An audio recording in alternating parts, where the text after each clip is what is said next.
దేవుడు మాటిస్తే నెరవేరుస్తాడండి. మనుషులు నెరవేర్చలేకపోవచ్చు. మనం మాట ఇచ్చినా నెరవేరాలంటే దేవుని యొక్క ఆజ్ఞ కావాలి. నెరవేర్చాడు గొప్ప జనసమూహం.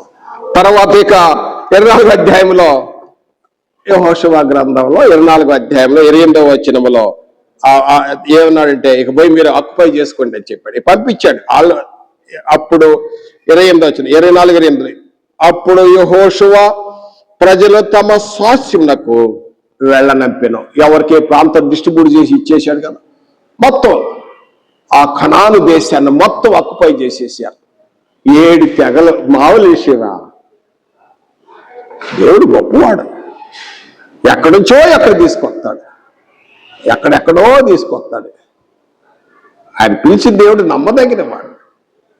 కొద్దిగా ఆలస్యమైందంతే, కానీ దేవుడైతే మర్చిపోలా. దేవుడు మర్చిపోడు, ఎప్పుడు మర్చిపోడు. వాగ్దానం చేస్తే మర్చిపోడు. అబ్రహాంకి వాగ్దానం చేశాడు. అది దాదాపు 430 సంవత్సరాలకు ధర్మశాస్త్రం వచ్చింది. తర్వాత మోషే తర్వాత యెహోషువ టైంలో ల్యాండ్ ప్రామిస్ ఫుల్ఫిల్మెంట్ అయిపోయింది. ఆ ల్యాండ్ కూడా కనాను కూడా ఇచ్చేసాడు. 2 వాగ్దానాలు పూర్తయినాయి.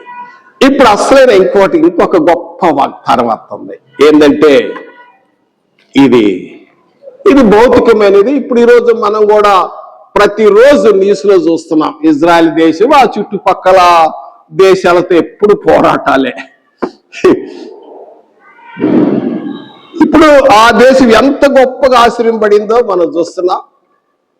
ఆ దేశం ఇజ్రాయెల్ దేశం ఎంత టెక్నాలజీ, సైన్యం కానీ, సైన్స్ పరం కానీ, తర్వాత యుద్ధ పాలసీ కానీ, వాళ్ళు కొద్ది మంది అయినా కూడా ఎంతమంది శత్రువుల దేశాలు ఉన్నా చుట్టూ ఉన్నా కూడా దేవుడు వాగ్దానం చేశాడు.